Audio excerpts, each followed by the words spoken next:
on the occasion of the state visit of Japanese Prime Minister Fumio Kishida, and who is who will be addressing a joint session of the Philippine Congress, I think at 11 a.m. today, and who also had a meeting with President Ferdinand o Bongbong Marcos yesterday at Malacanang. We are supposed to be joined by, we are supposed, we are joined here this morning by Ms. Tessie Angsi, who is the lead convener of the Flowers for Lola's campaign, for some welcome remarks. Thank you, Sharon. Good morning, everyone. Isang magandang umaga po sa inyong lahat. Thank you for joining us in this event. Well, for those who don't know, the Flowers for Lola's campaign was formed in 2018 to protest against the Philippine government succumbing to Japanese pressure and remove our statue, our Comfort Women statue located at Rojas Boulevard, corner Quirino Avenue. Okay, it was a very prominent place. In the middle of the night, it was removed secretly, and until now, our efforts to retrieve that statue has not succeeded. So, but that event, that removal of the statue, pushed us to organize ourselves into an aggregation called Flowers for Lola's campaign. No? We are joined by Kaisaka, we are joined by Lila Pilipina, Gabriela, sila Princess de Menso's group, Women's Health, the Huachi, descendants of the Huachi guerrillas, Tulay Foundation, and Kaisa para sa Kaunlaran. Okay, so the Flowers for Lola's campaign organized many activities, forums, rallies, protest rallies, several talks, exhibits on the comfort women in universities and many other organizations. We are happy that that removal of the statue gave us this chance to increase awareness on the issue of the comfort women that our Philippine government refused to recognize and acknowledge. So with the presence of the Prime Minister, Japanese Prime Minister Ishida now, we reiterate our demand that the Japanese government recognize the comfort women and make reparations for them. There are very few survivors left. No? One of them is Lola Estelita here, 93 years old. Okay, so before they pass away, we want the government to finally give recognition to this issue of the comfort women, and we protest that it is not true that it is the government announcement that reparations had already been given in 1945 is not true. If they refuse to even recognize them, how could reparation have been given when they cannot even acknowledge that these comfort women are here with us? So later on, Attorney Virgie Suarez will talk about the CEDAW resolution forcing our Philippine government to take action on this issue. It was passed only last March 8, 2023. So what happened? What is the government's reaction to this CEDAW resolution? Instead of acting on it, they continue to deny and refuse to acknowledge these comfort women. Last and most importantly, we want the government to put pressure on the Philippine government to give back our statue, our comfort women statue, to build memorials and shrines recognizing and commemorating these women victims of aggression during the Japanese War. Before they pass on, we want the government itself also to give reparations, not only the Japanese government, but the Philippine government itself. We allowed Japan to put up memorials and shrines honoring their dead soldiers who killed, tortured, raped our men, women, children. We allow them to put up these shrines and statues. Why cannot the government put up shrines and memorials for our own, recognizing our own comfort women? It is unfair. It is only just that we call on the government to recognize and implement the CEDAW resolution. One of the provisions of which is for the Philippine government to build shrines, memorials, include this issue in the curriculum and history books, and teach children that this thing happened during the war. So thank you for your presence, and we hope this call will be heeded once and for all by our government before the last of the survivors are gone from our midst. Thank you. Thank you very much, Ms. Tessie Angsi. Two others were supposed to join us this morning, Ana Maria Nemenso, but she expresses her apologies because for medical reasons turned out she cannot join us today. And Lola Narcisa Claveria also was supposed to come, but also for medical reasons or for health reasons, she also expresses her apology that she cannot come. I would like to read a short statement by Lila Pilipina on the occasion of the visit of the Japanese Prime Minister Fumio Kishida and his address before the joint session of Congress. We express deep reservations about the real intent of Japanese Prime Minister Fumio Kishida's visit to the country and his address before a joint session of Philippine Congress. Japan has never fully acknowledged its war crimes against Filipino women, but is now talking again of war measures with the Philippine government, pushing for the adoption of a so-called mutual access agreement that would allow unhampered Japanese troop movements in the country. This Japan apparently hopes to do via an executive agreement similar to the Visiting Forces Agreement and the Enhanced Defense Cooperation Agreement between the Philippines and the U.S., both of which violated provisions in the Philippine Constitution as they were not subjected to congressional concurrence. These two agreements have given license to the full and unhampered operations of U.S. troops in the country and have facilitated complete U.S. control over the country's military and geopolitical affairs. Instead of offering genuine atonement for its wartime crimes, Japan is demanding for a similar arrangement with the Philippines, using tensions in the West Philippine Sea as a smokescreen and its official development assistance as bait to weaken opposition from the Philippine side. Viewed in the context of Japan's role as the U.S. junior partner in the so-called Indo-Pacific framework, this mutual access agreement is nothing but an institutionalization of Japan's military dominance in the region, in which expanding its influence in Philippine geopolitics and economy is a critical step. For Lila Pilipina and other victims, this is shades of World War II, when Japan sought to establish its military might in the region. It is an insult to Filipino women victims of Japanese wartime military abuse. Lila Pilipina calls on patriotic members of both houses of Congress to reject this agreement and instead defend the nation from further violations of its sovereignty and uphold the rights and honor of hundreds, probably thousands of Filipino women brutalized by Japanese imperial rule.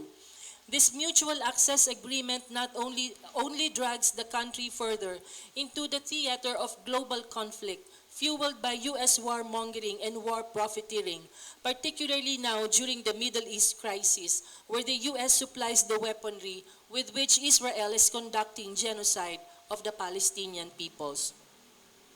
Japan is following in the footsteps of its senior ally, violating the peace clause of its own constitution by embarking on a several-year program of troop deployment and war spending to develop missile defense technologies, Putting the Philippines under the complete control of the US-Japan military alliance turns the country into a pawn in the warmongering of these two countries. It will also mean the country turning host to stockpiles of war armaments, probably including nuclear and chemical weapons, and the exaction of our nation's servitude to the whims of the alliance. Lila Pilipinas strongly opposes all wars of aggression. Current and future generations should never experience what our lolas experienced in World War II. No people should be made to shoulder the costs of war profiteering by the world's superpowers. No nation has any right to occupy another. Wars of aggression, wherever they are staged, must be opposed and justice rendered to aggrieved nations and peoples. Thank you very much. So now let's have Attorney Virgie Suarez of the Malaya Lolas to discuss developments in the CEDAW recommendations. Japan's, the Prime Minister's visit here in the Philippines is bereft of any good intention. And that can easily be seen with the fact that after 80 years, Japan has not paid, has not even acknowledged its wrongdoing to the victims of the World War II, to the victims of the military sexual violence, the military sexual slavery. And again, here, Japan is here not to even recognize its wrongdoing, but simply to further and strengthen its own security, as well as the U.S. security. Despite the long struggle of the victims, of all the victims of the military sexual slavery, Japan has not made any effort. And that's the reason why the Malaya Lolas initiated before the UN CEDAW a complaint against our own government, because our own government has also not lifted its finger to help the Lolas or even to take the cause and the case of the Lolas against the Japanese government. Tandaan nyo, Estado yung gumawa, no? Estado yung gumawa ng military sexual slavery. And therefore, hindi pa pwedeng pabayaan ito sa mga lola natin yung pagsasampa ng kaso. Dapat i-take on ng ating gobyerno at responsibility ng ating gobyerno na i-take on yung cause at kaso ng ating mga Malaya Lolas. Kaya doon sa United Nations CEDAW, ano ang sabi? Sabi doon, walang ginawa ang ating gobyerno, no, to help the victims of the military sexual slavery. Walang ginawa ang gobyerno. Kaya sabi doon, responsable ang ating gobyerno dahil mamamayan niya ang ating mga lola. Diba? Ibig sabihin, the responsibility of our own government, of the Philippine government, is distinct and separate from the responsibility of the perpetrator itself, Japan. Pero syempre, dito sa CEDAW, nakafocus siya sa responsibilidad mismo ng gobyerno. Ano ang sabi doon? Diba? Tiyakin. Tiyakin na magkaroon ng tiyakin ang hustisya para sa mga lola, magkaroon, 'di ba, ng pondo at tiyakin ito ng pondo para matulungan ang ating mga lola. Tiyakin na yung bahay na pula ay gawing memorial o kaya iba pang lugar na pwedeng gawing museum o memorial. Tiyakin na kasama sa history, no, sa pag-aaral, sa curriculum, ang nangyari sa ating mga lola. Bakit? Hindi po pwedeng baliwalain ang nangyari sa mga lola dahil posibleng magkaroon ng second generations of comfort women, second generation of the victims of military sexual slavery if we will not, diba, if the stories of the lolas will not be included in the curriculum. Ito yung mga malinaw na obligasyon at responsibilidad na sinabi ng United Nations CEDAW, pero walang ginawa ang ating gobyerno. Ano ang ginawa ng ating gobyerno? Una, sa pamamagitan ng DSWD, ay binibigyan niya ng mga financial assistance, no? Ang mga lola worth 10,000, 'di ba? Yung apo ng lola na 5,000. But these are existing, 'di ba? Benefits, existing welfare benefits ng DSWD.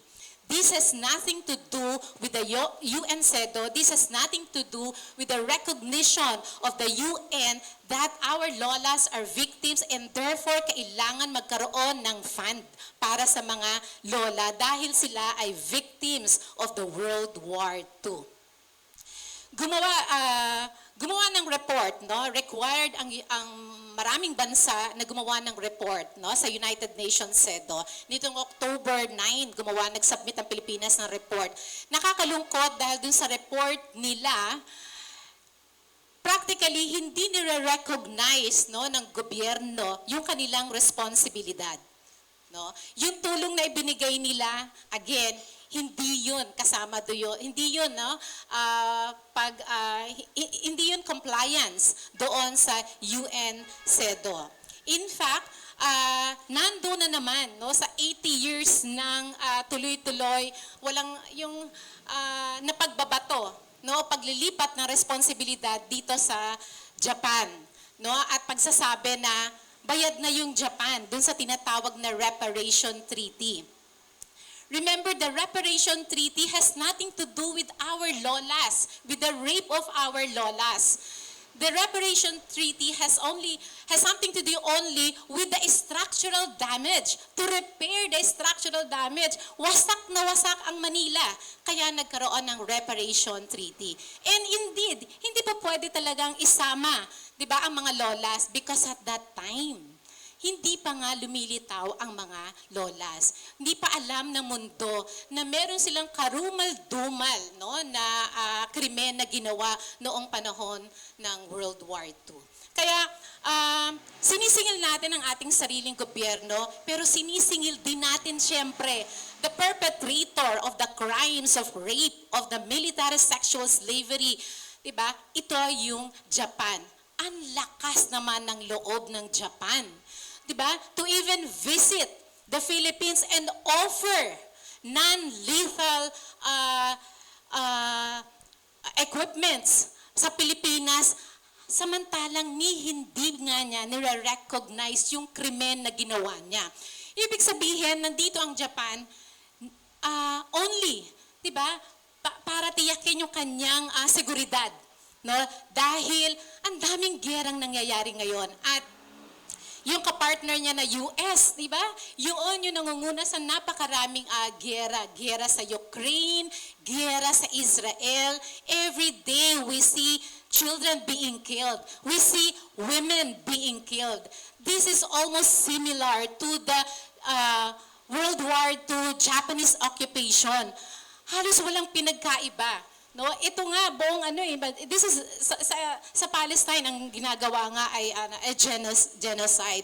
Meaning, ito mga bansa na ito, Japan, US at iba pa, no, na nangunguna sa panggigera ng iba pang bansa, no, sa pagtitiyak ng kanilang kapangyarihan at seguridad na sa region, hindi nga sila bayad sa kanilang mga krimen. Kaya we are really very apprehensive dito sa pagbisita ng Japan. Lalo na't alam natin that Japan and the Philippines, Japan has been negotiating for RAA or Reciprocal Access Agreement.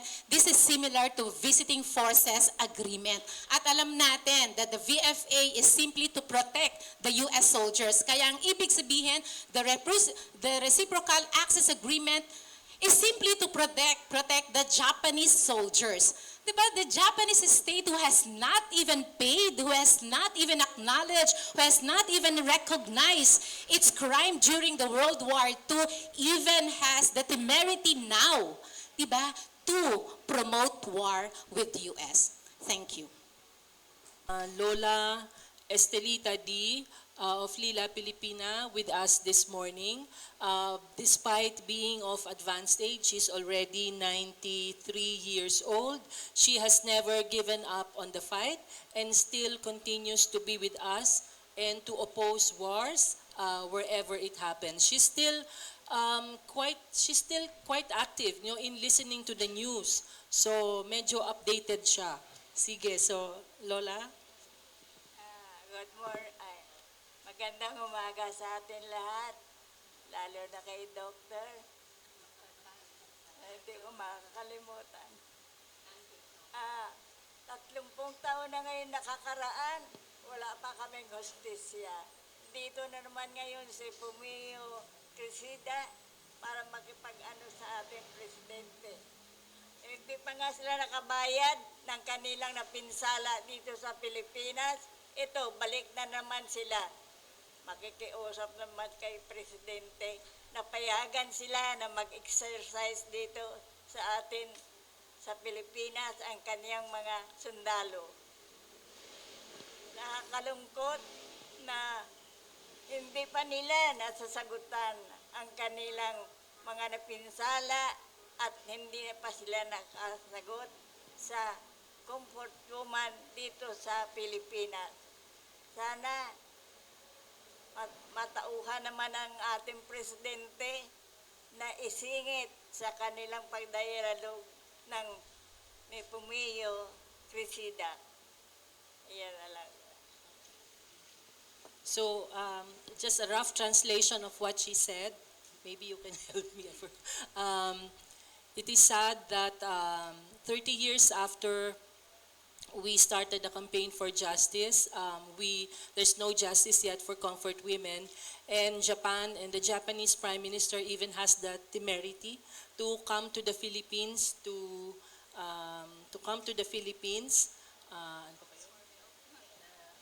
Sige. To provide and to have exercises with our own military people. So she is, ano yung bandang huli? So she is also demanding that, ano yung natauhan? That President Marcos hopefully realizes that he has the responsibility to take up the comfort women issue, and that she demands that this issue be taken up in the dialogue between the two state leaders. Lola, kami-kami lang. Kaya si Dr. Tan, mga estudyante niya, umiikot kuminsan helping the lolas, visit them, check them up for medical help. Tatlong demand ko na, siguro tatlong sulat ko sa Department of Health na responsibility nila under the CEDAW resolution as one of the interagency task force na tulungan this very few, you can count in the fingers of your hands, the very few survivors. It's a very little to do for them. But no, walang aksyon. Kaya mga private initiative, no? We have the students of Metropolitan Hospital, students of Far Eastern University, my students ni Dr. Tan So-Tiong, who go around, kasi hindi na sila makalabas eh. Pero kami na lang, no, going house to house, and then we help provide sometimes care packages when we have some funds collected. Very minimal, no? But these are not the responsibilities of the lolas or these organizations. We help whenever we can, but this is the responsibility of the Philippine government that it refuses to recognize, no? Kaya panawagan nga, sabi ni Lola, isingit man lang ninyo, no? Insert this into your dialogue, but then also do your part. Thank you. Si President, nagbigay siya dati ng instruction order to all the members of the executive branch, no? To all government institutions to help the lolas. Iyon, kaya din agad na sumulat ang Flowers for Lolas sa Department of Health. Of course, ang DSWD nag-take agad ng initiative to help the lolas. Again, these are existing welfare benefits ng DSWD. More than this, ang kailangan natin yung the War Reparation Fund, the rehabilitation, the genuine public apology, of course, and the inclusion of this doon sa curriculum because that's what the UN CEDAW says. Ayun. Kaya demands na dapat ginagawa din talaga ng gobyerno, along of course doon sa talagang pag-order niya sa mga government agencies to help the lolas. Ito nga, yung sa Department of Health, kailangan ng tulong ng mga lolas natin kaugnay ng kanilang kalusugan. Pero nakatatlong sulat, ni hindi man lang sumagot. No, hindi ko alam kung Department of Health pa yung matatawag na yan. No? Anyway, kaya ang Flowers for Lolas ay nandito ngayon. I mean, to express yung demands ng Malaya Lolas, ng Lila Filipina, ng Flowers for Lolas on behalf of all victims of military sexual slavery, military violence, and of course the Comfort Women System. Morning, I'm Celerina Monte from NHK, Japan Broadcasting Corporation. Some questions regarding the shrines or monuments or whatever. Do you have any like statistics estimate as to how many yung meron tayo regarding the sexual slavery or comfort women? And right now, do you have also any estimate kung ilan pa yung buhay or among the lolas? And kay Attorney Suarez, you have mentioned that the report of CEDAW or about the recognition of these victims of sexual slavery or comfort women were not even part of the report. So, what could be the next action of your group? I think that's it. Sige, yung munang shrines and statues, no, wala, zero. There were 2 that were put up recently, no? Isa dun sa May Laguna and then ours in Rojas, but both of them were removed, forcibly, secretly removed by the government. Nakakahiya, we are the only government that succumbed to Japanese pressure. Sydney, they even pulled out the ambassador.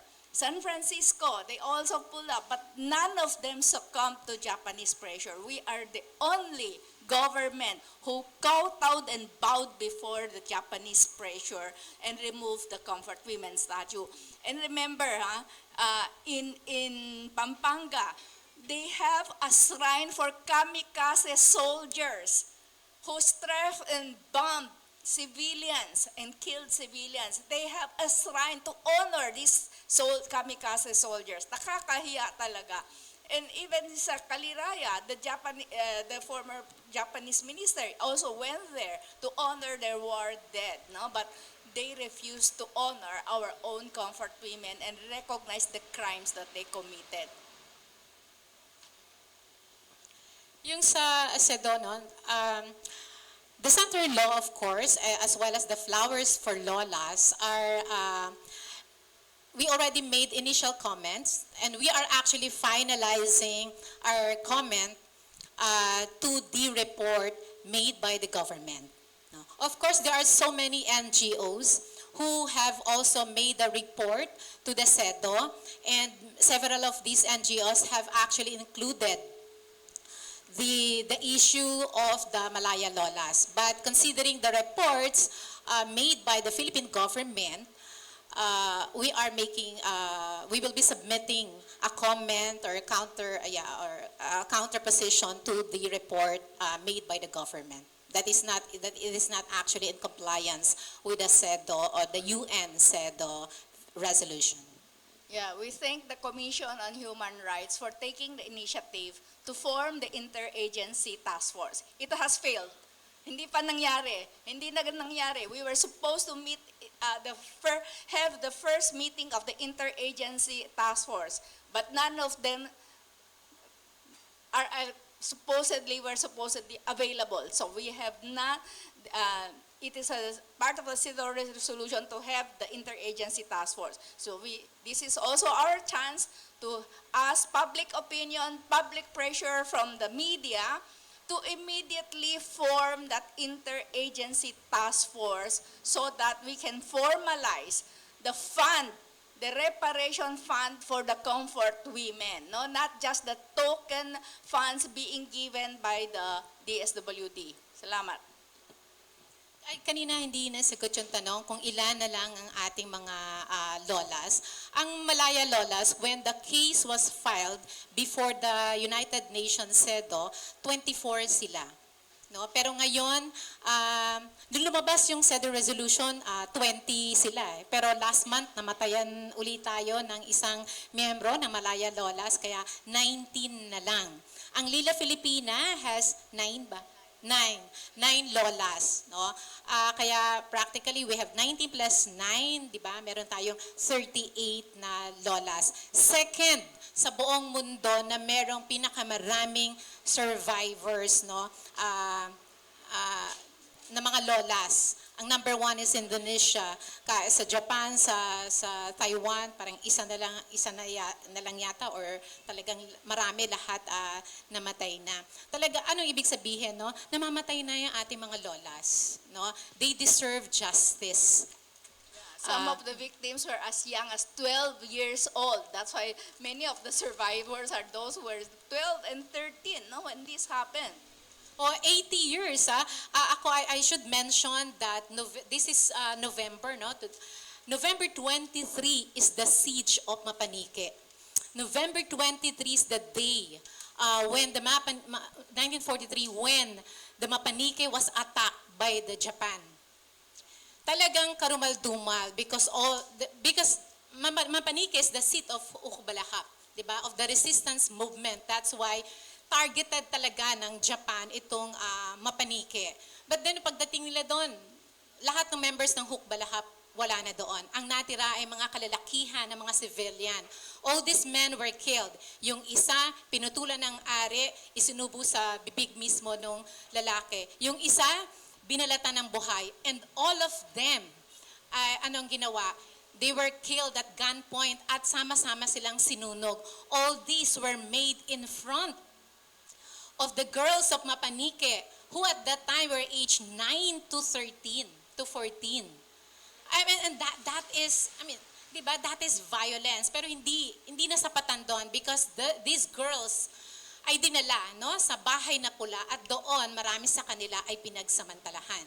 So, yan, November 23 is the siege of Mapanike. Sakto na this November ay narito tayo ngayon para pag-usapan itong bagay na to at para ipakita dito sa Japan's Prime Minister at sa sarili nating gobyerno ang ating disgusto dahil sa tuloy-tuloy nilang pagbabaliwala at hindi titiyak sa hustisya para sa ating mga lola. Okay, good morning. Kathy Cruz po sa DZXL ang ating Katipunan every Sunday 7 to 9 and the Katipunan Channel. Gusto ko lang po malaman kung dumating po ba kayo sa punto na nag-courtesy call kayo mismo, hindi lang sa presidente, kundi mismong sa Supreme Court Justice para, kasi sabi nyo nga kanina, pumunta na kayo ng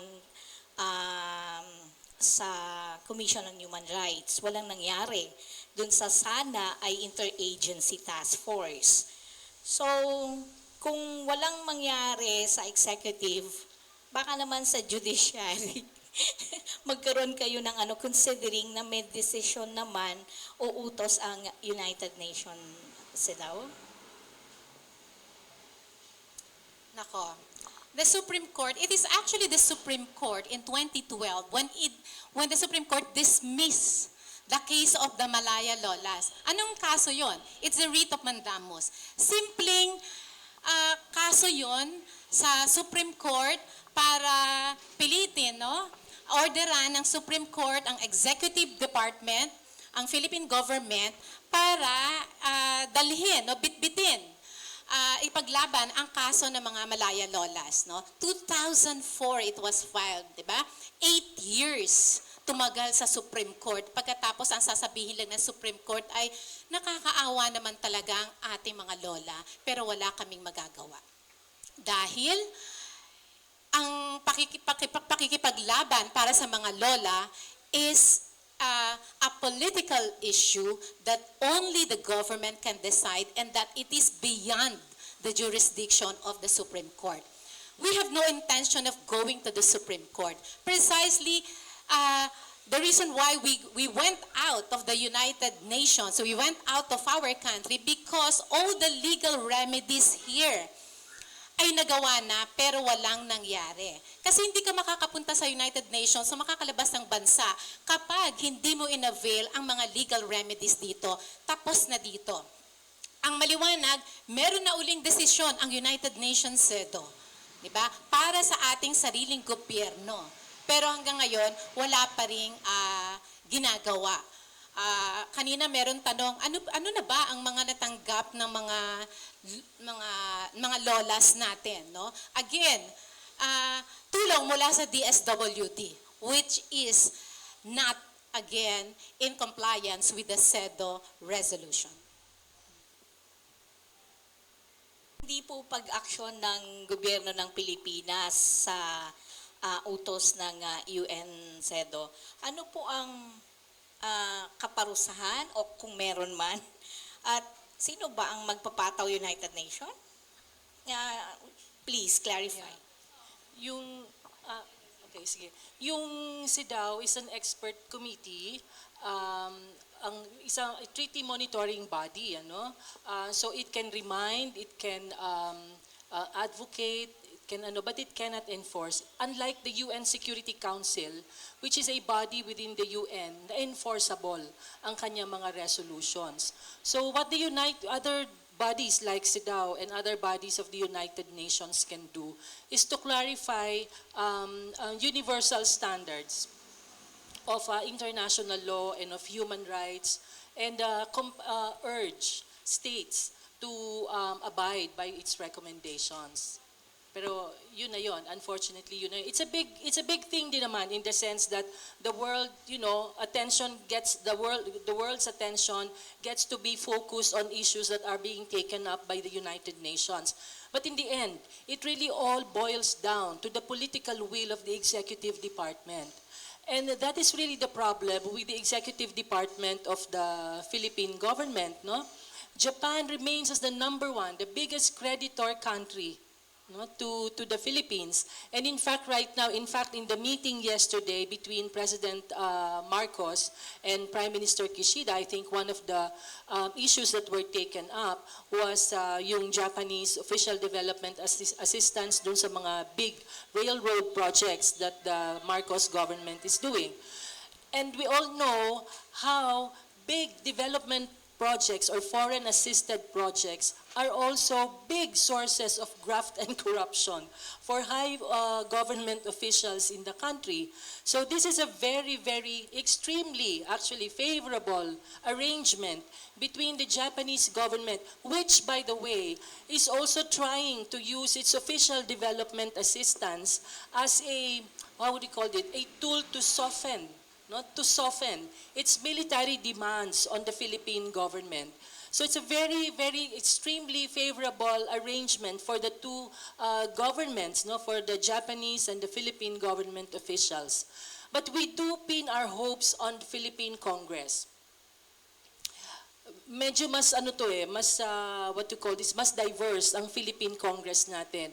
And we really hope that Philippine Congress will not just kowtow to what Malacanang will say or what Japan will say regarding the issue of this mutual access agreement and also on the issue of the justice for Filipino comfort women.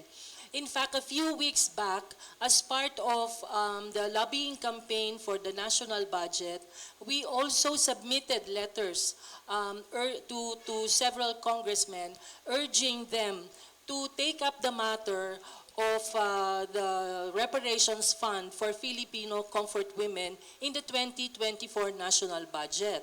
Although there's not yet an enabling law for this, but the enabling law can be part of the measures that the congressmen can take in making the reparations fund a reality for the victims, not only the comfort women, but all other victims of military sexual violence and even victims of forced labor, by the way. No?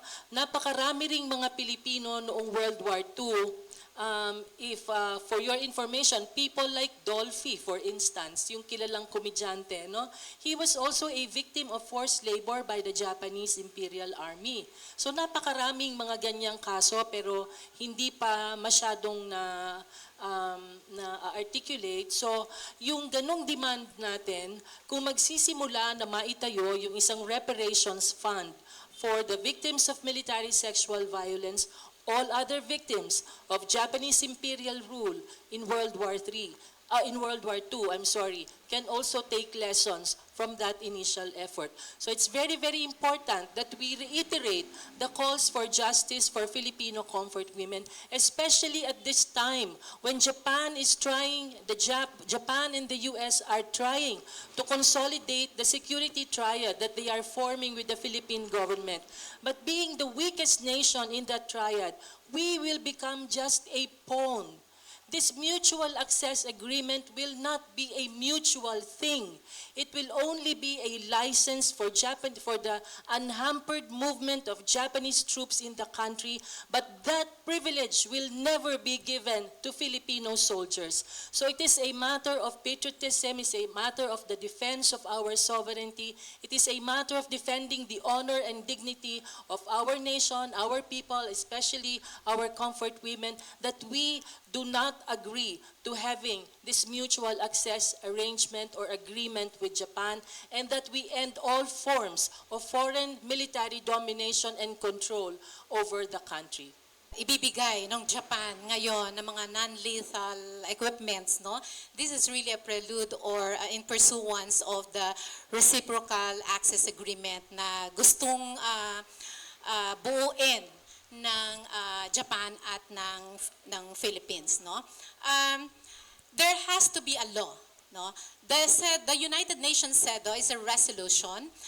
The Philippine government is a signatory of the CEDAW. Kaya kapag nagkakaroon ng resolution, to enforce that, there has to be a law, a local law. Kaya nga, because of the CEDAW, nagkaroon tayo ng Magna Carta of Women, no? Because of the CEDAW, nagkaroon tayo ng mga iba't ibang batas para sa kababaihan. Now, with the CEDAW resolution on para dito sa ating mga lolas, there has to be a law. Yun yung dahilan to enforce that. Yun yung dahilan kung bakit we're pinning our hope sa ating Congress. Because once the Congress has made a law, kaugnay ng CEDAW resolution, gumawa siya ng batas para magkaroon ng War Reparation Fund, gumawa siya ng batas para sa inclusion, no, sa curriculum, gumawa ng batas para sa rehabilitation ng mga lola, at ng batas para doon sa memorial ng mga lola. Dahil kapag may batas na, di ba, the executive branch, of course, cannot but implement or execute the law. And that's the reason why tinatawagan natin ang ating kongreso, ang ating mga senador, ang ating mga congressman na gawin niyo yung trabaho niyo para sa mga lola. 80 taon na ang nakakaraan. Paubos na ang ating mga lola. Yun man lang magawa niyo para sa ating mga lola. Question lang po. Curious lang po ako kung may pagkakataon po ba na nag-attempt po kayo na magkaroon ng courtesy call kay Pangulong Ferdinand Bongbong Marcos. Kasi kung hindi lahat na ginagawa nyo kung hindi nyo madaan sa legal, hindi nyo rin madaan sa kalsada, probably kung diretso mismo sa presidente, baka aksyonan niya? When he went on a state visit sa Japan when was that? Early this year, di ba? We came out with a statement demanding or asking that he take up the matter with the then Prime Minister, I think it was Prime Minister Kishida, no? But Malacanang came out with a statement the day after saying that the matter of the comfort women has already been resolved and will not be taken up. So instead, we would learn later when President Marcos comes back that instead of the justice for comfort women, it was the arrangements for war that they discussed. And in fact, that was the occasion for a protest action that was staged by the Flowers for Lolas in March, first week of March 2023. Tatanong ko lang po kasi yung mga dalaga po natin nung panahon ng Hapon na ngayon nga ay $38 na lang. At saka yung mga namatay po, meron na po bang nakatanggap ng compensation galing sa Japan government? Never pa po nagkaroon ng compensation from the Japanese government. Yung Asian Women's Fund na itinayo nila noong 1990s were actually donations also from private citizens and private corporations, which they were already doing. Ginagawa naman na nila even before the Asian Women's Fund was established. Ang ibinigay noon na apology were private letters of apology by their state leader. I forgot the name of the Prime Minister at that time. Pero private apology po yon na hindi na-translate into an official policy of the Japanese government. And therefore, dahil hindi siya policy, it did not become an obligation for the succeeding governments para i-honor yon. At true enough, nung napalitan yung Prime Minister at pumalit si Prime Minister Shinzo Abe, doon na nagsimula yung parang in effect de facto policy ng Japanese government, not only to deny the comfort women narrative, but also to remove all statues and other memorialization, not only of actual statues, but also yung pagbawi dun sa naging reference to the comfort women narrative in Japanese textbooks. Kaya sa ngayon, walang alam ang mga kabataang Hapon hinggil sa totoong naging papel ng Japan noong World War II. Ang alam nila, yung narrative na binibigay ng gobyerno sa kanila, Japan was the savior of Asia against the white imperialists of the time, yung white imperialists of that time, and that Japan was planning to establish an East Asia co-prosperity sphere. Parang siya yung magdadala ng prosperidad dito sa ating bansa, when in fact, what it was doing was to occupy the nation, and it was brutalizing our people, our women, our young children. There were several reports of young babies being bayoneted, pregnant women na binayoneta rin nung panahon na yon. So may pagka-eerie, yung similarity sa nangyayari noong World War II, tsaka yung sa nangyayari ngayon. Of course, not exactly the same thing is happening, but there are shades of World War II that we are seeing in the moves that are being done by Japan right now in the country. Ma'am, sakali po kung sakaling ita-charge po natin ang Japan government na kung magkano ang pwedeng bayaran sa bawat isang lolas natin, magkano po kaya ang pwedeng matanggap ng bawat lolas? Partikular po yung mga buhay pa sa ngayon. Never yan pumasok sa aming mga discussions, ang importante, una, yung reparations should be preceded by a formal public official apology from the Japanese government. Pangalawa, it should be substantial. Kasi we are talking actually of disrupted lives, of a substantial number of Filipino women and Filipino families. Disruption ng entire nation yan from which we are still suffering the consequences. Sa case ng mga Filipino comfort women, for instance, most of them never got to enter formal employment because they never got to finish their education. Most of them, like Lola Estelita here, lived in poverty until now. Most of their second and even the third line of descendants still live in poverty, although may mga ilang pamilya na nagkaroon din naman ng konting income, and then most of them never really also, or many of them, never had normal lives after the war, never had normal marriages, normal family lives. In fact, may mga cases pa nga na iniwan ng mga asawa nung malaman na sila ay nagahasa ng mga Hapon. And they lived with this burden for how many years? 50 years? Until nangyari itong Comfort Women Campaign for Justice. So yun lang, yung sa usapin ng compensation. Ang Lola Pilipina ay naninindigan na ayaw na namin ang gera. Dahil kung may gera, ang nangyari sa amin, mangyayari uli sa bagong mga henerasyon. Kailangan wala ng gera. Yung laban na ito, hindi na lang naman ito. This is no longer just the fight of the Filipino comfort women, although justice for them remains a core objective of the campaign. You know, wars are still happening all over the world. Even in our own country, ito nga, yung magiging implications nitong control of the US, Japan, military alliance dito sa bansa natin. No?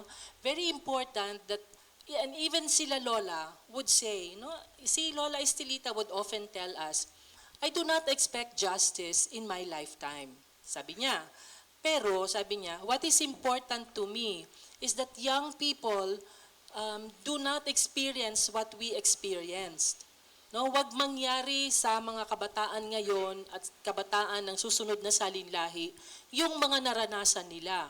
Si Lola Isa nga, the other day, nagkukwento siya nung mabalitaan niya yung mga nangyayari sa Palestine, naalala din niya na sila daw talagang noon para in order for them to survive because there was also no water, no food during World War II. So she was describing this pile of Carabao dung that sort of collects water from the rain and that she had to learn to drink in order to survive. No? So ganun kahirap. So as long as there are wars happening in the world, as long as there are wars of aggression, as long as there are colonial wars happening in various parts of the world, we will continue our campaign for justice, not only for our lolas, but all other women victims of military sexual violence, all other nations being torn apart and disrupted by colonial wars or wars of aggression. Salamat po sa inyong pagdalo at sana ay maging katulong namin kayo sa pagpaparinig ng aming mga kahilingan hindi lamang sa ating sariling gobyerno kundi sa buong daigdig. Maraming salamat po. Maraming salamat. Remember, violence happening elsewhere is actually violence committed against all of us. Sabihin, ano tayo, di ba, ang daming gerang nangyayari. Ito mga nangyari sa ating mga lola, ay kitang-kita natin na nangyayari sa Ukraine, nangyayari sa Palestine. So we do everything to make a position para to stop the war. No? Itong mga raming gera na ito, pinagkikitaan. Diba? Wars kill. And yet many nations also profit from war. Kaya we should not allow, we should condemn our government for allowing itself to be dragged by US and Japan sa mga giyera nito. Maraming salamat. Sige. Para closing, on behalf of the Flowers for Lolas campaign, maraming salamat po sa Kamuning Bakery, kay Wilson Lee Flores na nagpahiram nitong lugar. And thank you to the members that make up the Flowers for Lolas campaign, sa Lila Pilipinas, sa Malaya Lolas, at iba-iba pang grupo. No? Maraming salamat, lalo na sa media. Help us put public opinion and public pressure on this issue. Salamat po.